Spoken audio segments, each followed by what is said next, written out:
তো আগে যখন আমি ম্যাচেসগুলো দেখতাম তখন তামিম ইকবাল ভালো লাগতো, সাকিবুল হাসান পছন্দ ছিল।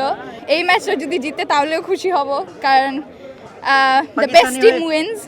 বাংলাদেশের ক্রিকেট খেলাটা অনেক ভালো, লাইক 14 বছর হয়ে গেছে আমি বাংলাদেশে থাকছি, আর আমার হচ্ছে গিয়ে অরিজিনালিটি হচ্ছে গিয়ে পাকিস্তানি, কিন্তু বাংলাদেশে থাকতে থাকতে বাংলাদেশের মানুষের সাথে মিশতে মিশতে এখন বাংলা শিখে গেছি।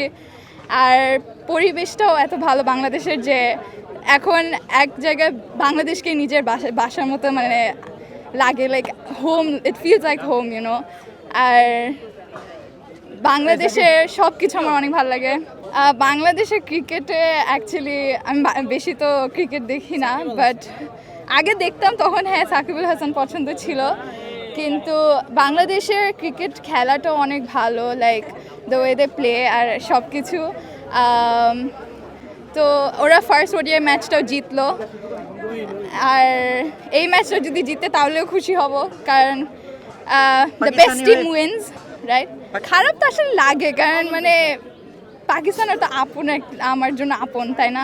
কিন্তু আমি দুই সাইডেই থাকি, কারণ বাংলাদেশ আর পাকিস্তান হলে যদিও বাংলাদেশ জিতে তাহলে বেশি খারাপ লাগে না, কারণ বাংলাদেশে থাকতে থাকতে এখন বাঙালি হয়ে গেছি।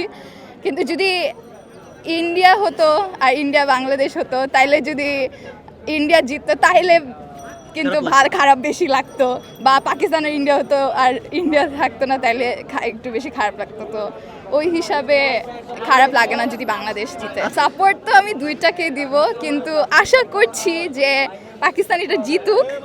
তো আগে যখন আমি বাংলা মানে এই ম্যাচেসগুলো দেখতাম তখন তামিম ইকবাল ভালো লাগতো মেইনলি। তামিম ইকবালকে ভালো লাগতো, এখন মিস করেন কিনা? সে তো বাংলাদেশ। জি জি জি শুনেছি, কিন্তু হ্যাঁ এখন মিস করি যে উনি খেলেন না। আর কিন্তু বাকি সব ক্রিকেটার্স অনেক ভালো খেলে। হ্যাঁ, যেটা জাস্ট সাপোর্টিং এর হিসাবে I support every cricketer, they do their best, ওরা অনেক কষ্ট করে। এই দলে বাবর আজমকে মিস করছেন কিনা? বাবর আজমকে জি অবশ্যই মিস করি। আর যদি হতো তাইলে বাবর আজম হলে তো ভালোই হতো, কাজ ও টিমকে অনেক আগ্রহ করে আর অনেক সাপোর্ট করে, অনেক ভালো খেলে। তো হ্যাঁ ওই হিসাবে হ্যাঁ আমি অবশ্যই বাংলাদেশ টিমকে অনেক ভালোবাসি আর অনেক সাপোর্ট করি। থাকতে থাকতে সবার সাথে শিখে গেছি, এখন মিশতে মিশতে শিখে গেছে।